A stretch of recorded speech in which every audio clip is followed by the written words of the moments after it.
آپ کے علم میں ہوگا کہ اس وقت دنیا کی کل آبادی سمجھی جاتی ہے 6 ارب یعنی 600 کروڑ.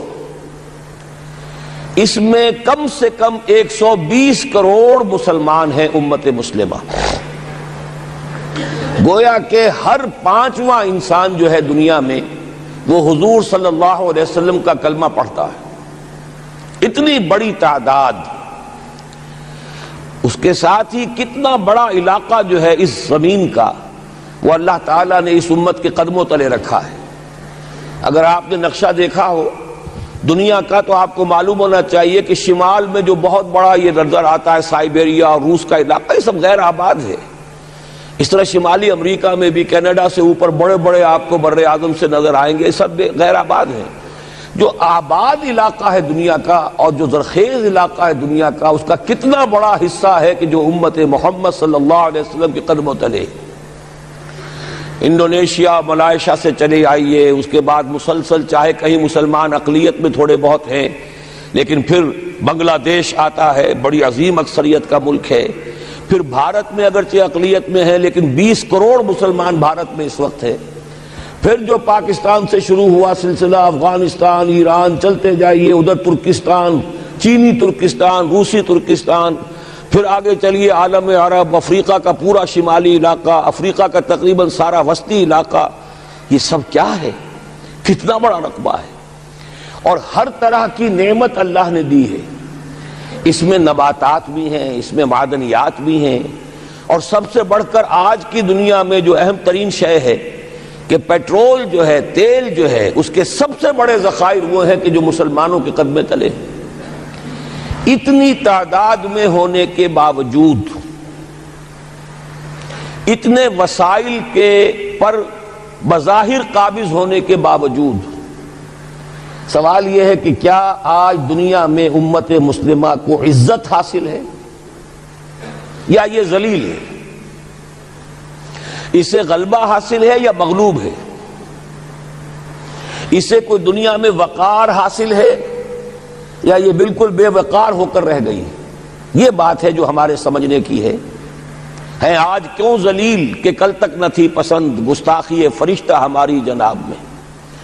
اس وقت صورت یہ ہو چکی ہے، آپ کو معلوم ہے کہ ہر جگہ پر پسماندگی کا نشان مسلمان ہیں.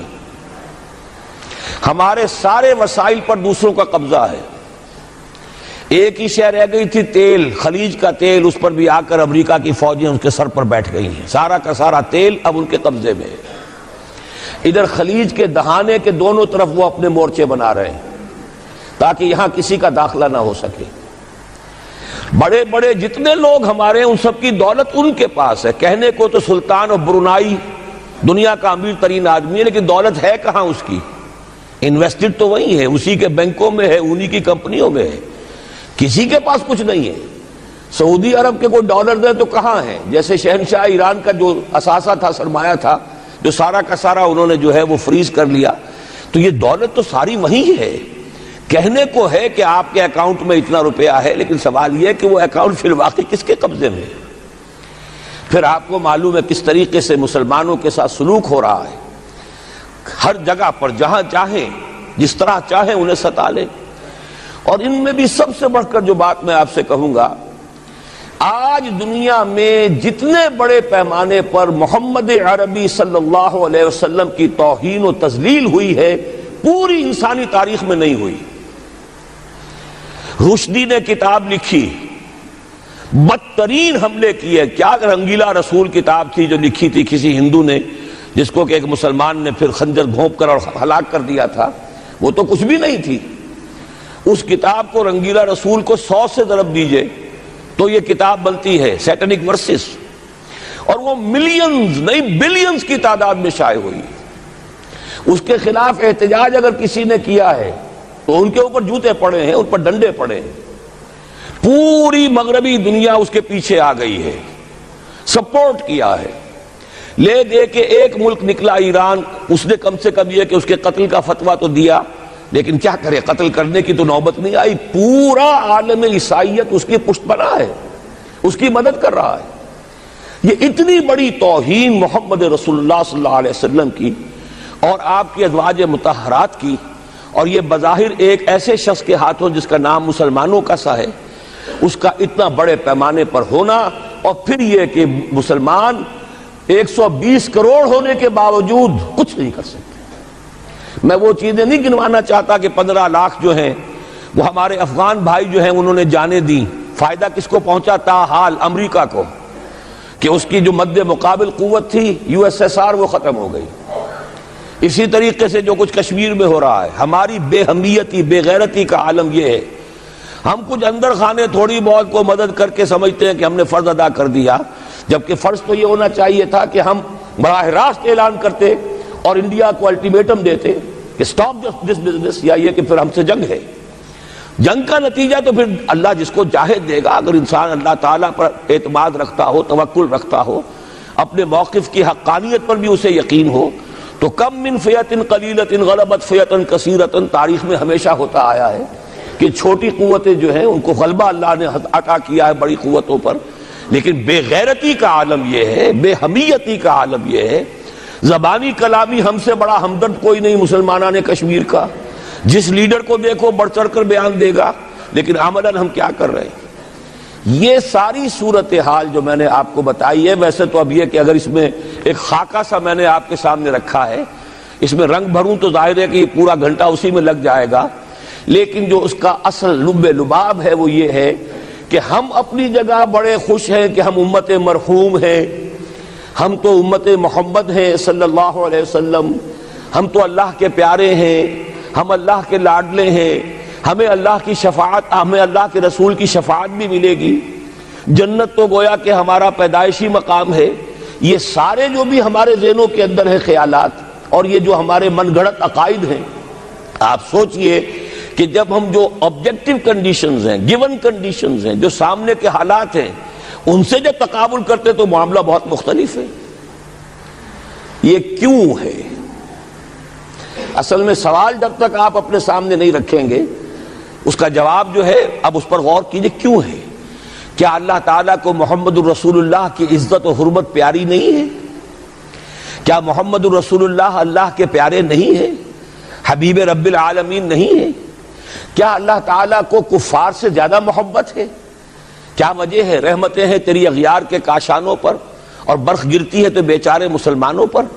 سائنس میں وہ آگے ہیں، مالیات پر ان کا شکنجہ کسا ہوا ہے پوری دنیا پر، تہذیب ان کی ہے، تمدن ان کا ہے، ہم تو ان کے کیمپ فالوورز ہیں، نقش قدم پر چل رہے ہیں، ہم تو ان کی صرف یہ کہ نقالی کر رہے ہیں۔ تو سوچئے وجہ کیا ہے؟ کیا اللہ کو کفر زیادہ پسند ہے اسلام سے؟ کیا اللہ کو محمد الرسول اللہ صلی اللہ علیہ وسلم کی عزت و حرمت کا کوئی خیال نہیں؟ سوچنے کی بات ہے۔ ظاہر بات ہے کہ ان سوالات کا جواب تو ہاں میں آپ نہیں دے سکتے، یقیناً ایسا نہیں ہے۔ بہرحال وہ کافر ہیں، وہ اللہ کو نہیں مانتے، اللہ کے رسول کو نہیں مانتے، چلیے اللہ کو کسی نام سے مان لیا، گاڈ کہہ دیا، لیکن اللہ کے رسول کو تو نہیں مانتے۔ ایمان کا سارا دار و مدار تو رسالت پر ہے، اللہ کے اس کلام کو تو نہیں مانتے، اور اس کے باوجود ان کے لیے عزت ہے، رحمتیں ہیں تیری اغیار کے کاشانوں پر، برف گرتی ہے تو بیچارے مسلمانوں پر۔ یہ ایک لمحہ فکریہ ہے، یہ سوچنے کی بات ہے کہ ایسا کیوں ہے۔ اس کا جو جواب میں آپ کو دوں گا وہ ذرا سا کڑوا جواب ہے، نوارا تلخ تر میزن چو ذوق نغمہ کمیابی۔ بات کہنی پڑتی ہے، جب تک کہ کڑوی بات کہی نہ جائے، حقائق کو دیکھنے کی جرت پیدا نہ کی جائے، مواجہہ نہ کیا جائے، فیکٹس کو فیس نہ کیا جائے، اس وقت تک بات صحیح نہیں ہوگی، اور نہ ہم صحیح تشخیص کر سکیں گے، نہ صحیح تجویز کی طرف ہمارا ذہن منتقل ہوگا۔ میں بہت سخت بات کہہ رہا ہوں، آج آسمان کے نیچے اس زمین پر عذاب الہی میں گرفتار امت مسلمہ ہے۔ بالفعل آج ہم امت مرحومہ نہیں ہیں، رحمت والی امت نہیں ہے، امت معذبہ ہیں، آج ہم پر اللہ کا عذاب ہے۔ وہ کیوں ہے؟ دیکھیے اللہ کا قانون یہ ہے، اور یہ اللہ کی سنت ہے، میں نے اپنی ایک کتاب میں اس پر مفصل بہت مضمون لکھا ہے، قرآن کا قانون عذاب۔ ایک عذاب تو آیا کرتا تھا ان قوموں پر جن کی طرف اللہ رسول بھیجتا تھا، انا ارسلنا نوحا الی قومہ، اگر رسول کی بات مان لی تو قوم کے لیے بہت خوشحالی ہے، مبارکباد ہے، اللہ کی رحمتوں کے سائے ہیں، اور نہیں مانی تو بربادی ہے، تباہی ہے، خاتمہ ہے۔ پوری قوم نوح غرق کر دی گئی، پوری قوم عاد ختم کر دی گئی، حضرت ہود کو نہیں مانا۔ پوری قوم سمود ختم کر دی گئی، حضرت صالح کو نہیں مانا۔ عمورہ اور صدوم کی بستیاں ختم کر دی گئی، حضرت لوط کو نہیں مانا۔ آل فرعون غرق کر دیے گئے، حضرت موسیٰ کو نہیں مانا۔ مدین کے علاقے کو تباہ کر دیا گیا، حضرت شعیب کو نہیں مانا۔ یہ بات سمجھ میں آ گئی؟ لیکن جب سے نبوت اور رسالت کا سلسلہ ختم ہوا، اس قسم کا عذاب اب دنیا میں نہیں آ سکتا۔ وَمَا كُنَّا مُعَذِّبِينَ حَتَّى نَبْعَثَ رَسُولًا، ایسا عذاب ہم نہیں بھیجتے رہے جب تک کہ رسول کو نہ بھیج دیں۔ رسول آ گیا، اس نے حق کو بیان کر دیا، بات کو کھول کھول کر مبرہن کر دیا، ہر چیز واضح کر دی، کوئی مغالطے کا امکان نہ رہا۔ جاء الحق وزهق الباطل، ہر شے جو ہے دودھ کا دودھ، پانی کا پانی جدا ہو گیا۔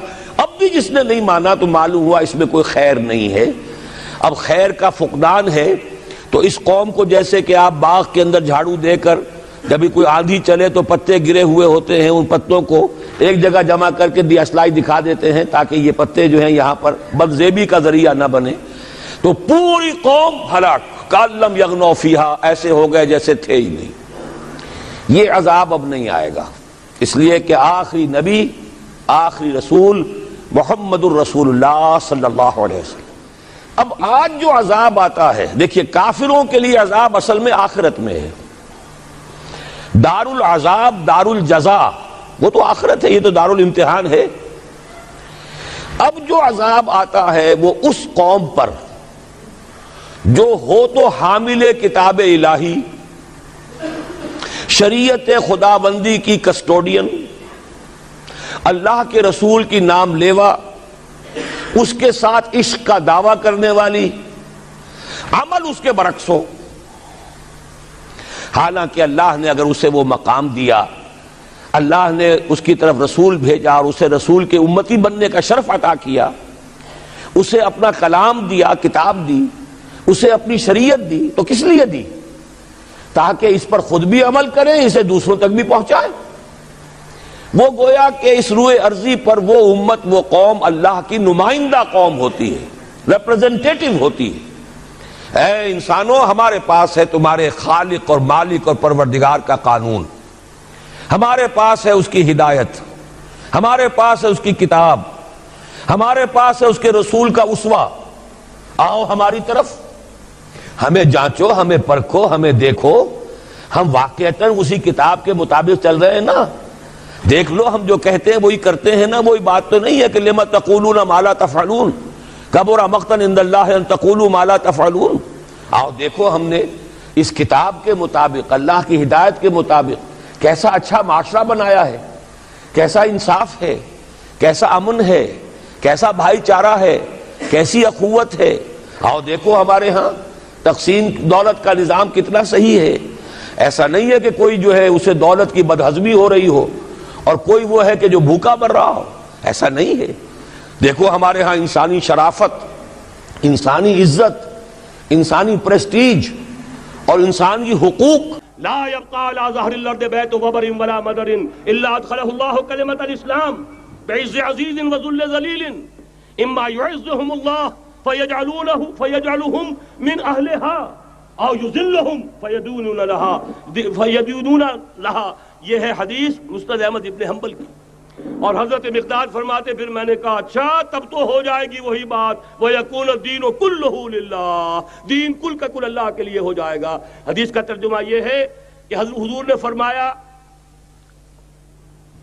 روئے زمین پر نہ کوئی اینٹ گارے کا بنا ہوا گھر رہے گا، نہ کوئی اونٹ کے بالوں کے بنے ہوئے کمبلوں کا خیمہ رہے گا جس میں اللہ تعالیٰ کلمہ اسلام کو داخل نہ کر دے۔